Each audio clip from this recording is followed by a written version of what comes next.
Well, good morning to one and all.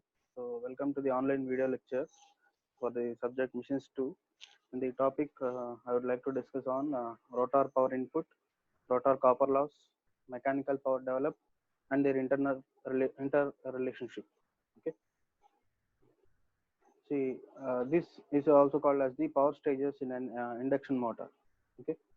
This topic is also called as the power stages. What are the different stages of power transfer in the induction motor exist? Okay. So I hope you can see the diagram here. So these are the flow of power from electrical to mechanical. So look at the first stage. So there it exists the active power. So active power in the sense the electrical supply is given to the stator winding. Okay, so which is placed in the stator side. Okay, so what happens when the electrical supply is given to the stator winding? So what develops a rotating magnetic field is developed. So we are familiar about this rotating magnetic field, right? So because of this rotating magnetic field, so it is developed in the stator winding and it is linked with the rotor. So that means it is traveled through the air gap. Okay. So of course the air gap distance is between the stator and the rotor is 0.4 mm to 4 mm as per the rating of the machine. So basically it will be less than 0.5 mm. It's approximately zero point 0.4 likewise. Okay. So soon after the supply is given to the stator, so what happens there exists the losses. Okay, so of course the rotating magnetic field is created, but definitely there will be some leakage flux, right? So that losses we need to consider. So basically there is two types of losses in this machine, similar to the transformers. So in the transformers we have seen the copper losses and core losses.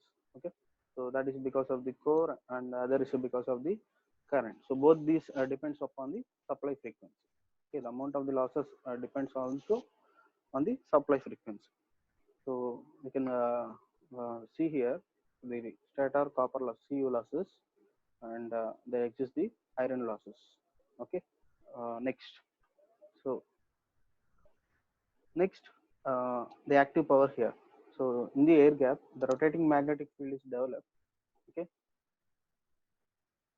in the air gap, the rotating magnetic field is developed that is linked with the rotor conductors. Okay, so what is the strength of that rotating magnetic field means? So where it comes from is the active power which is fed to the input side. So it follows the input waveform. That is a three-phase supply waveform. So the same frequency and the same magnitude. Of course, if we consider it as V1 equal to E1, okay, the induced EMF which is equal to the supply voltage. So it is linked with the rotor conductors. Okay. So again, um, okay. What about soon after this rotating magnetic field is linked with the rotor? So as per the Faraday's laws of electromagnetic induction, what happens is the rotor starts inducing the EMF.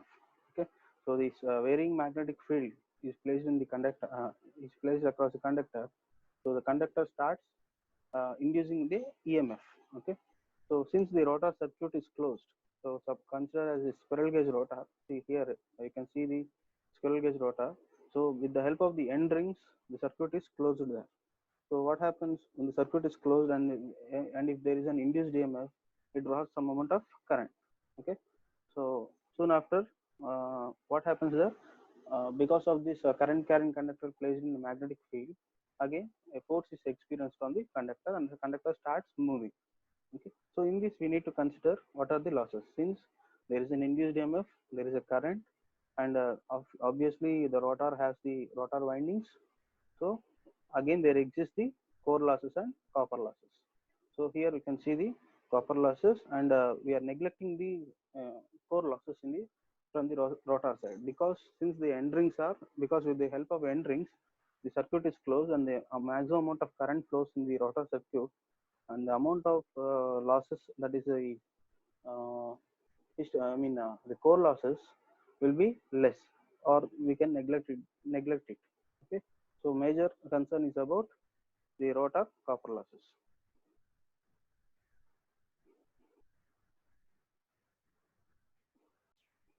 Okay, so this is how we are considering the losses in the rotor side. So only the copper losses are considered, and the uh, hysteresis losses, that is the core losses, are neglected in the rotor circuit. Next, because of this rotation, so as I said you earlier, so a force is developed on the conductors. So what happens? The rotor starts rotating. So it develops a mechanical power there. So through this shaft, so we are transmitting the mechanical power to the load connected.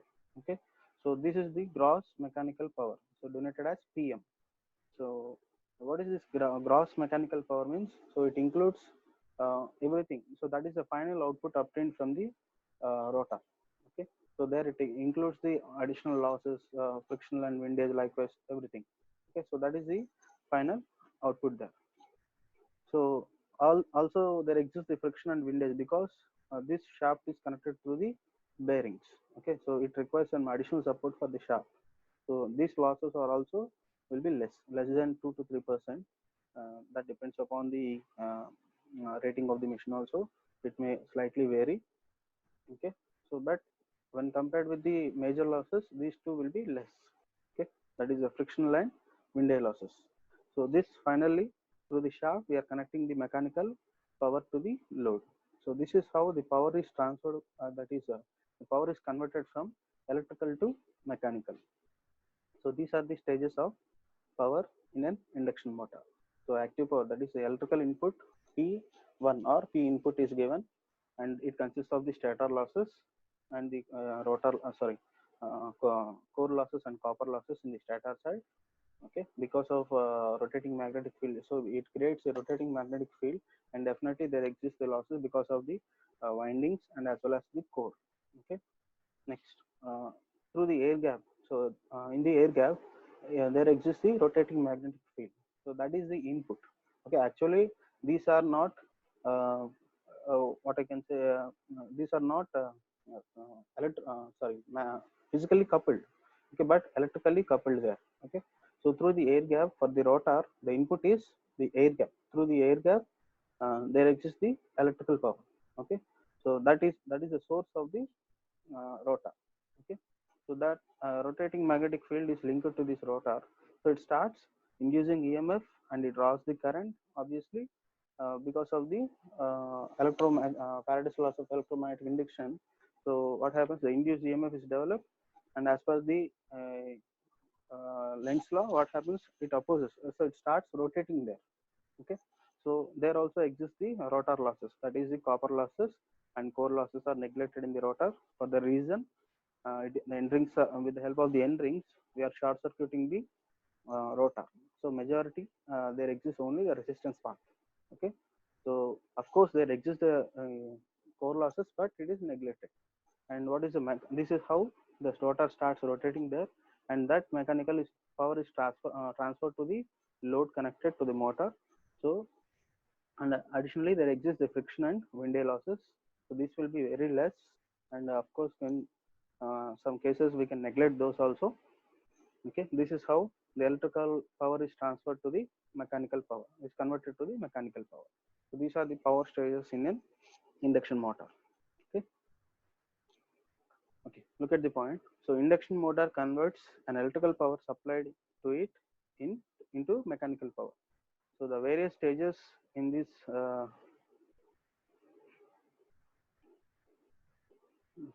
the various stages in this conversion is called the power flow in an induction motor. Okay, so this diagram, it will be helpful for you to draw in the examination.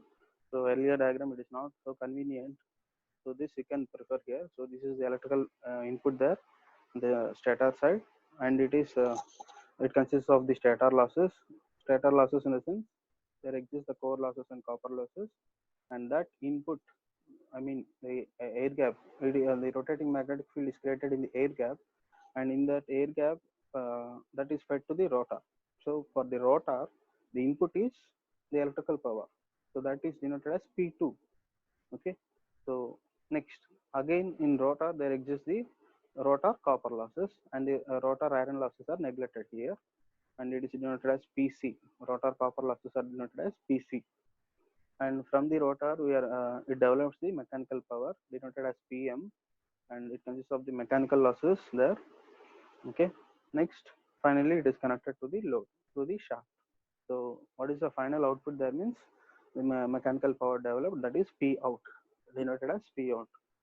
Okay, see, let us see the equations for this. So our main objective is also uh, to find out rotor power input, rotor copper losses, mechanical power developed, and their relation. So let us see one by one. Three-phase supply is given to the stator is the net electrical input to the motor. Okay. So what is the three-phase supply given per phase is P in equal to root 3 VL IL cos phi. Okay, line voltage, line current, and the cosine of the angle between voltage and current. Okay, so the part of this power is utilized to supply the losses in the stator, which are stator core as well as copper losses. So because of this input supply, what happens? There develops a stator losses, which includes core and copper. Next, the remaining power is delivered to the rotor magnetically through the air gap with the help of rotating magnetic field. So as I said to you before, so soon after giving the supply to the stator, it starts developing a rotating magnetic field, and through the air, which is less distance between the stator and rotor, so that is linked with the rotor. So that is called the rotor is magnetically coupled. Okay, sorry, yes, rotor is magnetically coupled. Next, this is called the rotor input. So finally, for the rotor, the input is electrical there. Okay, so it is denoted as P2, P suffix 2. So therefore, P2 equal to P in minus stator losses, which includes copper and core. Look at the equation 1 there. So P2 rotor power uh, input, okay, which is electrical, is equal to P in. So P in the sense, look at the equation 1 there, minus losses, which consists of both core and copper. Next, the rotor is not able to convert its entire input to the mechanical, as it has to supply rotor losses. So whatever the rotating magnetic field it is linked to the rotor, it is not completely utilizing. There exist some losses. Okay. So what happens, since the rotor is rotating there, okay, and of course the rotating magnetic field is also rotating. So all the amount of flux cannot be linked to the uh, sorry, yes, all the amount of flux cannot be linked to the rotor. So definitely there exist some losses. Okay. So the rotor losses are dominantly copper losses, as rotor iron losses are very small and hence generally neglected. Okay. So there we are considering the rotor copper losses and neglecting the rotor iron losses. So what is the equation finally? So PC equal to 3 into I square R. So basically the general equation is copper losses means I square R losses. So since it is a three-phase supply and three-phase winding, so what happens? Multiply by 3 into I2R. So where I2R is the rotor current per phase in running condition, and R2 is the rotor resistance. So in the previous class, I have given information about this rotor resistance. So it remains stable either in standstill or running conditions. Rotor resistance never changes. Only the amount of reactance, the amount of reactance offered under different positions, it may vary. So it depends upon the frequency. Okay. Next, after supplying these losses, the remaining part of P2, so that is the rotor input, is converted into mechanical, which is called the gross mechanical power developed by the motor. Okay, so what does it mean?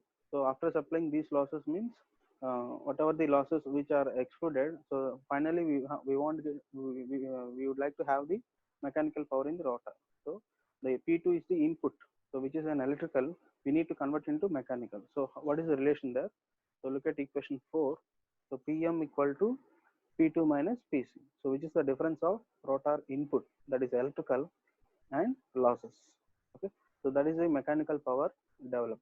So gross mechanical power developed there, and the part of PM is utilized to provide mechanical friction and windage. So what does it mean?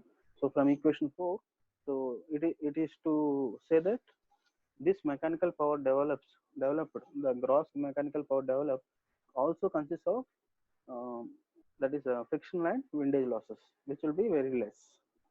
Next, finally, the mechanical power is available to the load at the shaft. So whatever the mechanical power developed in this rotor, so that is linked to the load, external load, which is connected to the shaft. Okay. So this is called net output of the motor. Okay.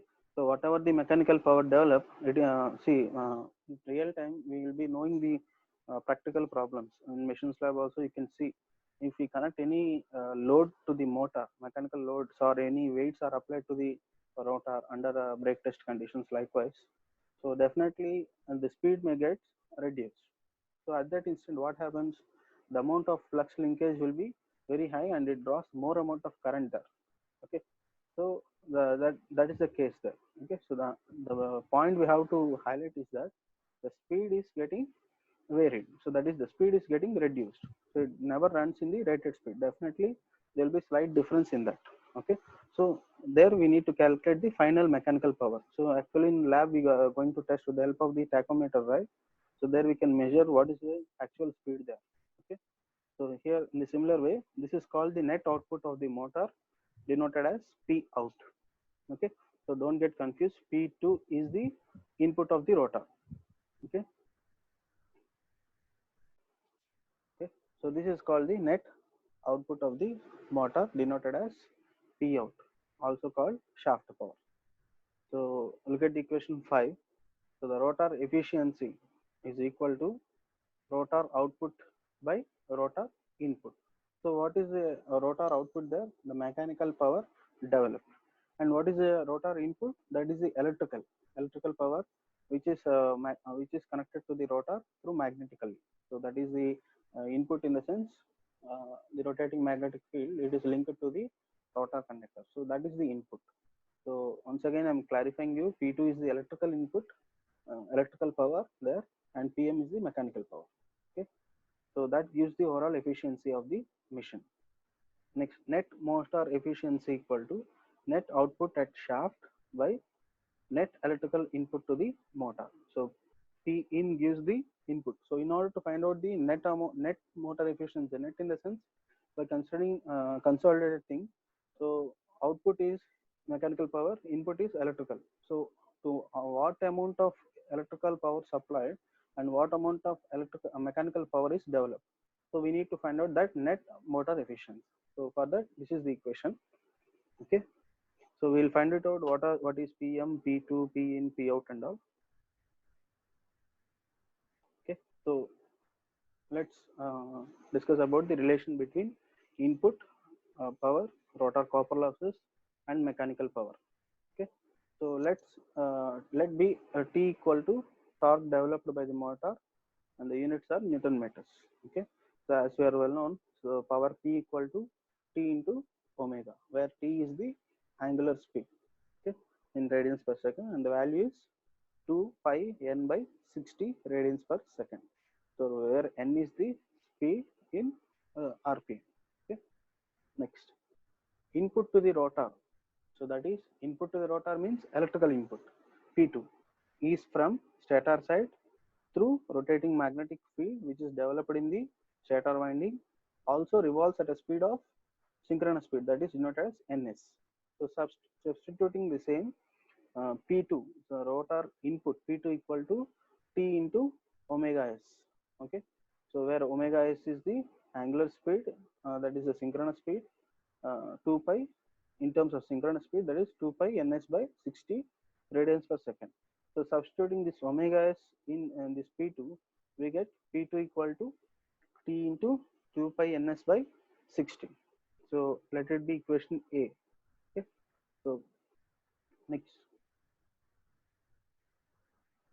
the rotor output is mechanical power developed. So that is the mechanical power PM. So the speed of the rotor is denoted by capital N. So earlier we have seen there in terms of slip, I think so. In slip we have defined that ns minus n by ns. So where ns is the stator speed and the n is the rotor speed and to the stator speed. So where n, capital N represents the rotor speed. So definitely there should be difference in the stator speed, that is the synchronous speed. Otherwise, the motor never rotates. Okay. Uh, okay. So Pm equal to T into omega. So omega equal to 2 pi n by 60 here. Okay. So the mechanical power developed equal to T into 2 pi n by 60. Let it be equation B. Okay. So now to find out the copper losses, right? So Pc equal to P2 minus Pm. So where we have seen earlier here. See, here it is. Okay. So the motor output, yes, the motor power developed equal to P2 minus Pc. So what is P2? Electrical input minus losses. So here P2 is equal to P in. I think you are familiar about that. P2 equal to, see here, P2 equal to P in minus losses. So Pm equal to P2 minus Pc. So Pm means the motor power. So that power can be defined after reaching the stages. What is that stage? Electrical minus losses.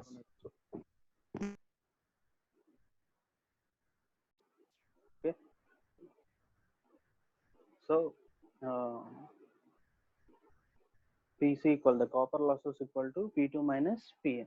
So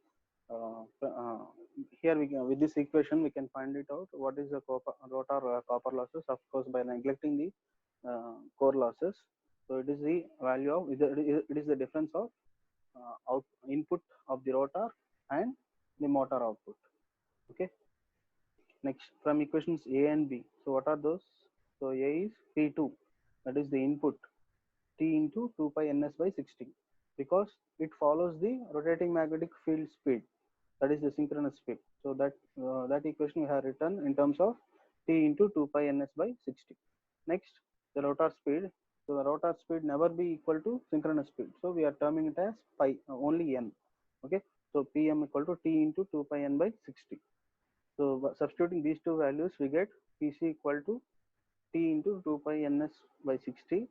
That is the value of P2 there, minus the motor power, that is T into 2 pi n by 60. So this is appeared across the rotor. So what is the final equation there? After simplifying this second equation part, so Pc equal to T into 2 pi by 60 into ns minus n. Okay. So that is the, what is ns minus n? Earlier we have seen that, what is that? That is this slip speed difference. Okay. That is the slip speed. Okay. Right. So let it be equation C.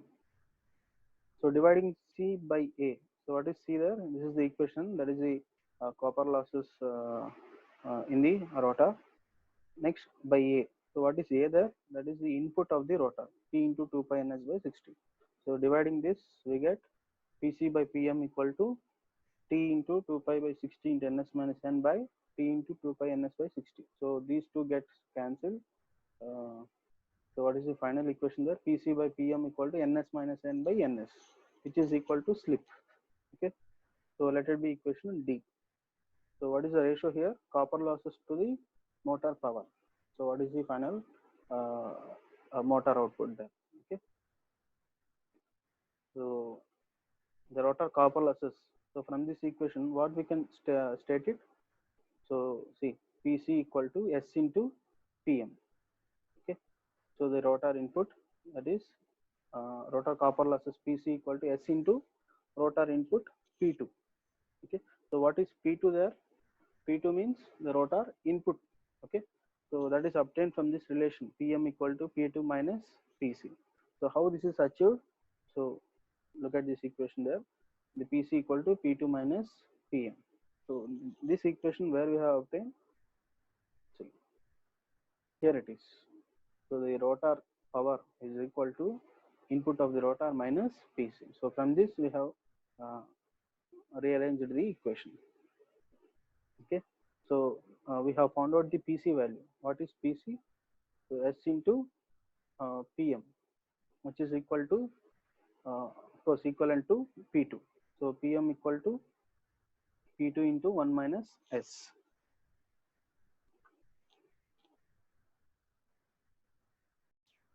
Okay, a small mistake there. So here actually dividing C by A, we get PC by P2 equal to, so this is the value which we have got earlier.